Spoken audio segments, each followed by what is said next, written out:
Hello, I am Dan. And I'm Ken. And this is a Candid Conversation. A weekly conversation between two middle-aged bumpkins. Okay. Sitting in their basement. You ready? Contemplating life. You ready? I'm ready. We're going to do 2 truths and a lie.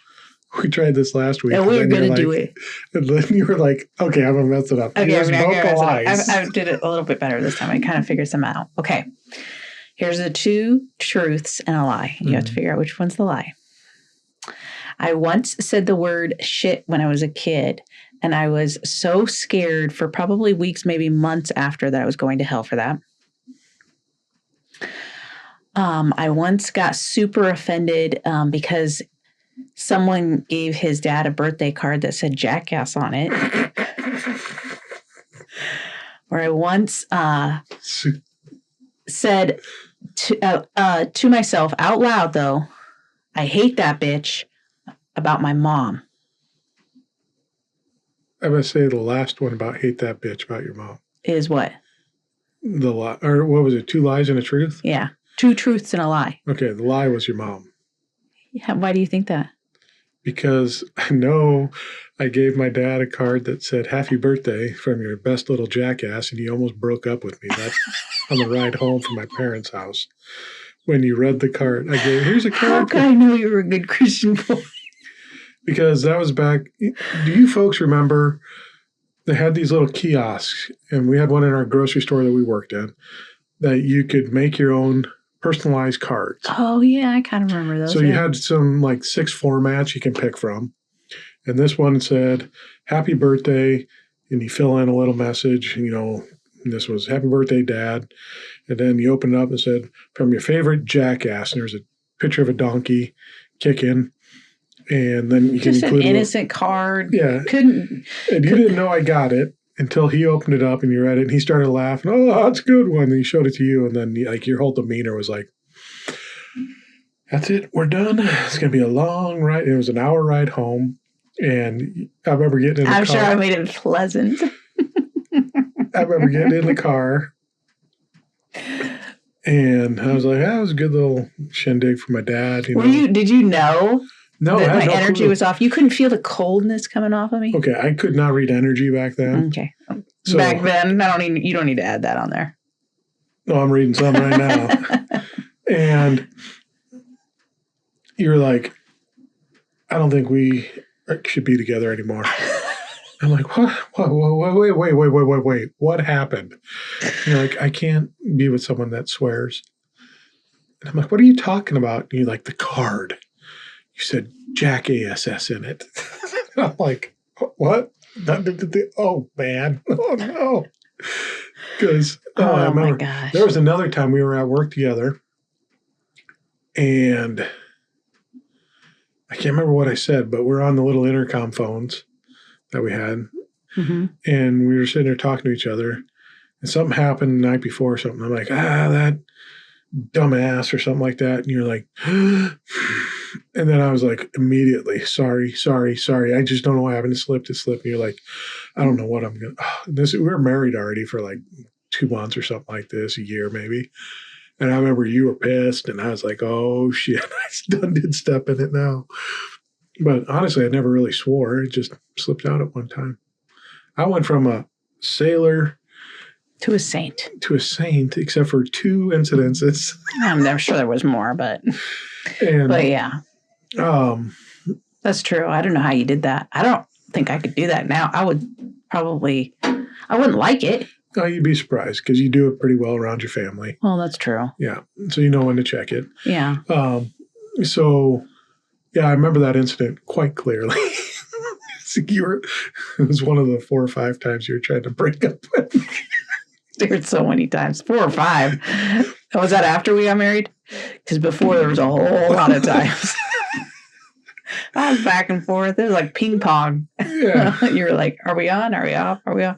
Begging, please. Giving me a little. As you said, I'm your little dingleberry you can't shake off.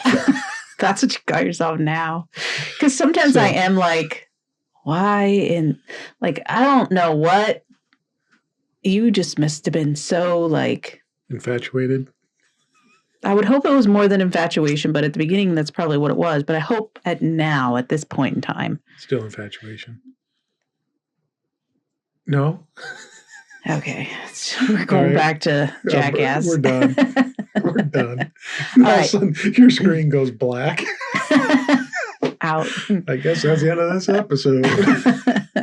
So the shit, because I remember you always talking about, you'd always like to say shit 'em. When you read that in the Bible, you'd be like, oh, shit 'em. That's a good place, because you could kind of sneak in. Oh, yeah. You could say it. So that's why I clicked with me. I don't remember the story exactly. Where I was on me and my friend were on some sand pile that we weren't supposed to be on. It was one of those heaping piles of dirt, No cars were coming by at the time, but then some cars came by and we had to hide because kids weren't supposed to be climbing on this. And she ducked down and said shit, and I said shit with her. And I just sat there horrified at what came out of my mouth. Like, I felt like I was in hell. Like my whole chest it was burning. I was close. I could see my house from where we were. Oh man, I was so scared my parents would find out. I remember it's like that scene from A Christmas Story. Oh, yeah. fudge. Yes, exactly. So your dad I can relate to him. Yeah. Like, Where is she? I heard it. But I didn't even need my dad because God was with me and he heard it. Oh yeah. You know what I'm saying? So I felt like, I remember, I don't know if it was this situation, but I'm sure I did in this situation something similar where I was like I don't know, I would be on my knees begging God, like, don't send me to hell, bawling my eyes out. So afraid. That's so sad for a kid to spend any of their childhood thinking that way. When that happened, I had to be I was in elementary school, somewhere in elementary school. I was probably 4th, 5th grade, maybe. But yeah, that's so sad. But my point is not about and yes, I hate that bitch. I might have thought it, but I never said it because I would have felt so guilty saying that about my mom. But here's the thing. In Christianity, there's this thing I'm noticing. First of all, I've noticed for a long time that Christians get offended very easily. Mm-hmm. I didn't notice it when I was in it, but looking back, I see I got offended easily, like the jackass comment, right? Mm-hmm. If someone said a swear word, they might be saying something really important. But if they said a swear word in the middle of it, or said they were a Democrat, or said they were an atheist or something, whatever they said after that, they're gone in my mind. They're an idiot. I can't listen to anything. They're the devil incarnate, right? Yeah. Especially if they say they're an atheist, right? So it didn't matter what they said. I'm not listening to them because they said something I didn't like at the beginning. But yet, or let's say someone with pink hair, because they like to say that about liberals, it seems like, right? Or purple. Or purple hair is driving down the road, or is let's say they're at a high school speech, someone with pink hair, and they flip up their finger and they give the bird like that. I don't know if you can do that on YouTube. Blur it out. I don't know how. Come on, just put a sticker over it. Haven't you done a sticker before? Put the pig sticker that you used a long time before. Put a smiley face that's like, no? I'll figure something out. Okay, so I'll say it again. You can edit that part out, all right? No, you keep going. So they put up the finger. I'll put a big eggplant over it. And I just saw a video. I don't know. You might be able to because I just saw a video where the vice president is saying they keep giving this finger and I'm going to take it as we're number one because he said pink-haired people keep showing this finger to me. And however he said it, he was like, I'm going to take that as they're saying we're number one. Okay. So, but if a pink-haired person did that, Christians would be so offended. They would be like, that is, they'd be like, that's so rude. But yet, because they like what this guy says or what he stands for, they will let it slide. Yeah.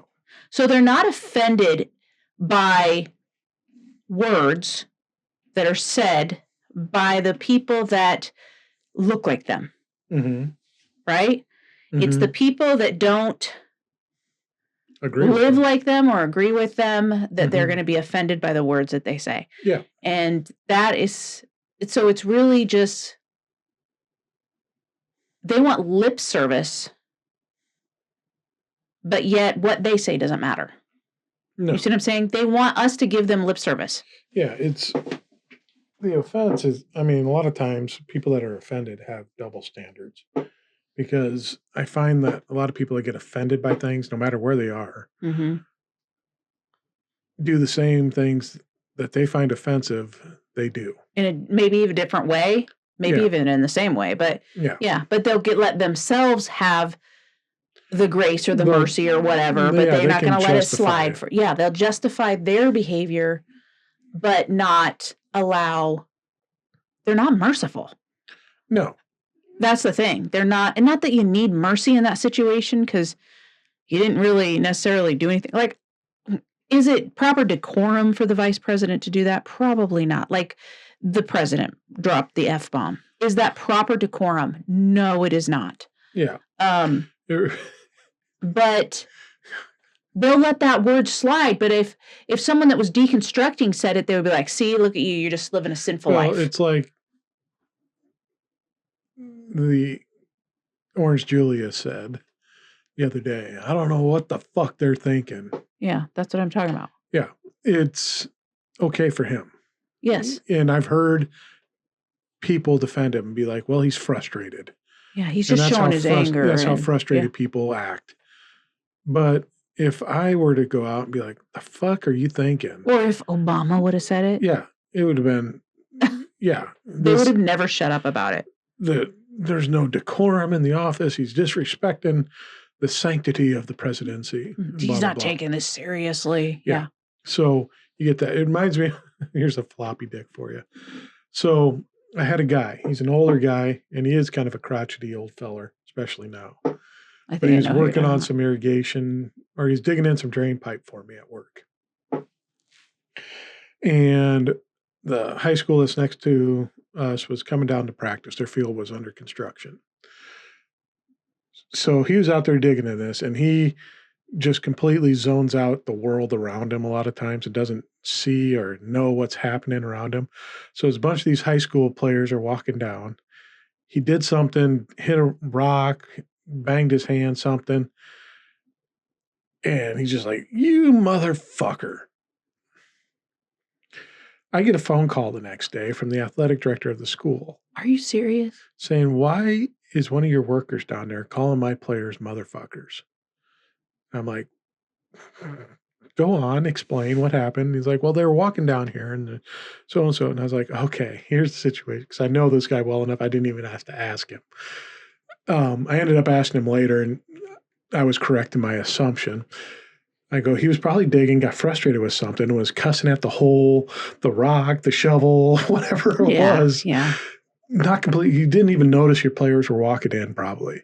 And, it's this whole, they got offended by this, but they didn't know the situation. No. They didn't put themselves in this. People are quick to jump to judgment, too. Yeah. And to think of, he was referring to me. Yeah. It's like, no, he was referring to an inanimate object that he was pissed off at the time. Yeah. It's kind of like in the movie Oppenheimer, the very end scene. Spoiler alert, if you haven't seen it, fast forward 15 seconds. But when they're talking to the guy that was up for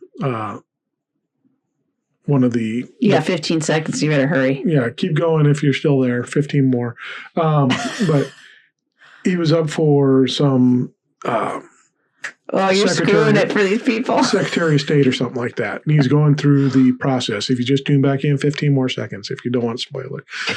But he thought that they were out to get him the whole time and that they were actively working against him because he had a conversation with Einstein. And the one aide that was helping him said, maybe they weren't talking about you. Yeah. Maybe they were talking about something important. And the truth came out that they were. They were talking about, if we develop this technology, what's that mean for the world? We're giving the world fire, so that's a dangerous thing. Yeah. So it's that whole, you're not putting yourself in that person's position. You're not understanding where they're coming from, what they're saying. You're just automatically assuming you're the center of the universe and everyone around you is focused on you and talking to you. Yeah. And it is likely that one of those kids did it because that is a childish way to be. And it's natural for children to think like that, to think that the whole world revolves them. That part of maturing is to move past that. And I'm glad I assume that those guys all handle it well, like, oh, okay. And that was nothing fine. happened, no disciplinary But action. that wouldn't be necessarily the case in a Christian situation or in a Christian like school. Like we did homeschooling. We were homeschooling. And so we were in a lot of homeschool groups. Mm-hmm. And I remember one time, one of our daughters, one of the girls from another team, we were on a volleyball tournament somewhere, and one of the girls opened the door for my daughter to go in. And my daughter walked through and she didn't hear her say thank you. So she told on her. Mm-hmm. Then that same girl said that our daughter, because we beat them, and our daughter was better than her. I'm not going to lie. Like our daughter wasn't the best, but she was pretty good at like blocking. She had some height, and she kept blocking this girl's spikes. And this girl claimed like she was making all sorts of faces at her. Right. So then the coach calls me later and is like, your daughter like didn't say thank you when she went through. I was at this point, deconstruction was starting. I was just like, what the Mama Bear's claws started. I was pretty irritated, like taking out the earrings. Right. Yeah. I mean, let's just say I stood up for my daughter because that pissed me off. I was just like, this is ridiculous. And I even said that to this coach. Like, that girl's being real judgmental. The fact that it even went past whoever she told, the person she told, the adult she told should have been like, it's nothing. Brush it off. Move along. Life is more important. There's, like Lainey wasn't making faces at her. No. She probably was in her own head and was like, because sometimes Lainey gets to think, she might show what she's thinking on her face, but she wasn't thinking anything about that girl. She didn't even notice the girl. Definitely not my child. She didn't even notice the girl or whatever, but like Lainey was very confused, like, what the hell? Because I was like, well, this is what happened, but don't worry about it. You didn't do anything. And I was like, and she's like, and I do remember saying thank you. I usually do. And I was like, and she's kind of soft spoken. She's loud with us. But if she doesn't know somebody very well, she's going to be a little more soft spoken. Yeah. And so that's likely what happened. But I was just like, it was just stupid. It was stupid. And that is how, but if she would have, thank you, and just been, they would have, it's so easy to fake Christianity because they tell you what they're offended. They're offended by everything. Yeah. It wouldn't be fun to be a Christian, but you could easily fake it, get offended at everything. Yeah. That you don't like, get offended because someone changed the color of their hair and it affects you somehow. Be offended because somebody wants you to use a different pronoun and somehow you can't form those syllables with your mouth or something, And that's the thing with Christianity. But one quick floppy dick real quick. The kids didn't take after me in sports because I remember you watching me play softball and you were like, you are an arrogant little man out there. You're so cocky. Because if I was playing shortstop, I'd feel the ball, throw it, and I'd turn around and start signaling it out before the first baseman even caught it. Yeah. You were a douche. But the thing with these people that are easily offended, it really says a lot about them because automatically they think they're 100% correct in every situation. Yeah. And that they have 100% the answer. And they have a God-given right to let everybody know that they're right and the other person's wrong. Yeah. That's the loving thing to do. Instead of the verse that actually says love doesn't take offense. Yeah. Like maybe ask yourself why you're getting offended so easily, Sally. Yeah. I mean, it says so much about them that they're so certain and they're not in need of any personal growth. Yeah. Or any education and that's or why they don't grow. Anything that's why they have the absolute truth. And they don't need to worry about it because if you don't do what I do, I'm going to be offended because that's wrong. Or what I think is the right way to be. Yeah. Because I know the Bible. Yeah. Well, that's your interpretation of it because there's other Christians that believe differently than you. Mm-hmm. Well, they're not true Christians. Yeah. Oh, okay. So you got it all right. And how can you know that for sure? Yeah. It's like, I'm offended because them Catholics have crucifixes in their house. Yeah. Oh, yeah. That's a worshiping an idol. Yeah. Meanwhile, you have a giant gold cross hanging over your neck. But that's different. That's a symbol of his love for us. It's a symbol of torture, but it's love. Just a reminder that I have the weight that I'm bearing down on my neck to be a good person. Well, and the point is, with all of it, they're not trying to, they don't care about truth. They care about appearing clean. Yeah. Like it's not about being honest, which the Bible does say some things about honesty being preferred for sure. And it's not about being honest. It's not about being authentic. They don't want you to be authentic. They don't want you to be honest. They want you to have the appearance of godliness. And there's a verse that says something like that, or says, I'm sure it doesn't say have the appearance of godliness, but it might, but that's really what they just look like you're following the rules. Don't let anybody know the behind, and then they can just, if they sin in some way that goes against what they believe the rules are, all they have to do is confess it to God. They don't got to tell anybody else. Yeah. But they're sure as hell going to point out everybody else's. And that's why some of these people, I think, a lot of times, especially people that are really homophobic, they've got their own skeletons in their closets. And if they didn't think if they realized it wasn't a sin, they're in the closet with the skeleton. Yeah, pretty much. It's like, it's because they believe it's a sin that it's causing them so much suffering. It's the belief that's causing them the suffering, but they think it's the other people when they live freely in their, they embrace who they are in the LGBTQIA plus community, right? Yeah. And that irritates them because they feel like they can't do that. And so therefore they want to judge it. They want to legislate it. They want to control it because deep down they want that, but they cannot have it, they think. Yep. So, I mean, I just thought it was an interesting thing to kind of point out how they're so offended so easily, and yet they don't seek justice, love mercy, and walk humbly, which are the three things in the Old Testament that you're kind of told to do. It's about appearing that way. It's all about appearances. So, as long as you appear, it's easy to appear patriotic, but in their hearts, they're not patriotic. A lot of these people, a lot of, a certain party are not really patriotic, but they look patriotic because they cover everything in a freaking red, white, and blue. So they look insanely crazy with all the stuff that they have on, and you know what I'm saying? You should go up to him and be like, "You're very, very proud French, aren't you?" But you know what I'm saying? But they're not patriotic because they don't really love America. They want to go back to when it hurt other people. Yeah. They don't want to make America great. They want to go back to when they think it was great, which never has been yet. Could we be great as a country? Yes, we could if we actually pursued and progressed. It was great because they weren't being challenged, and their authority there wasn't competition for their authority. I guess. I mean, it's just whatever. So, yeah. Anyways. Whatever. All right. So, don't take offense because we're offensive people.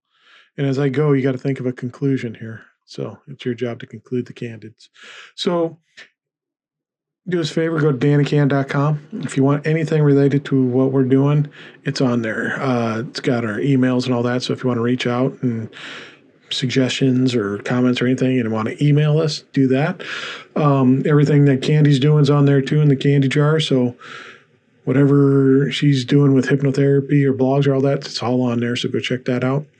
Give us 5 stars and we won't be offended.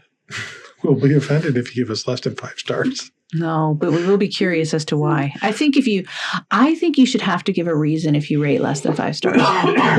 Yeah. Tell us why. You shouldn't be able to just rate. That's how I feel on all those platforms like DoorDash and stuff. Yeah. If you're going to rate lower, you have to tell the person why. Why? Why is this happening? Give them some feedback so they can get better. So give us 5 stars. We'd appreciate it. Leave a comment if you got time. We'd appreciate that also. We love hearing comments. And if you're watching on YouTube, hit that like, smash that subscribe. We need numbers. So keep pushing us out there. Maybe by the time this comes out, we're starting to get some ideas on doing some actual YouTube videos. We got some ideas we might want to do. If I can ever get off my ass and do some software updates and all that, then it's not like you're not doing stuff all the time. And we just got to get some free time. So get a few minutes free. I might be able to do that, and we can fire out a few of them too.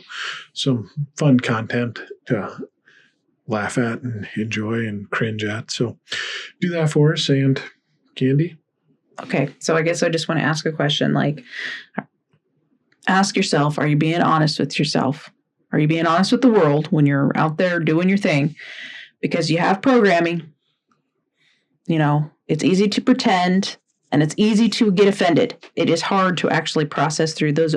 When you get offended, take that as an opportunity to ask, why am I offended? Where is it coming from? What's causing the offense? It's not the person.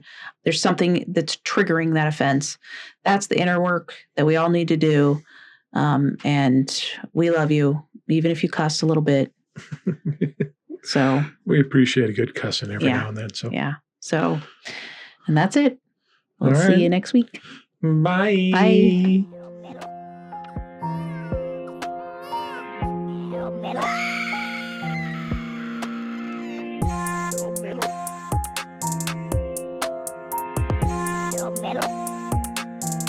Metal.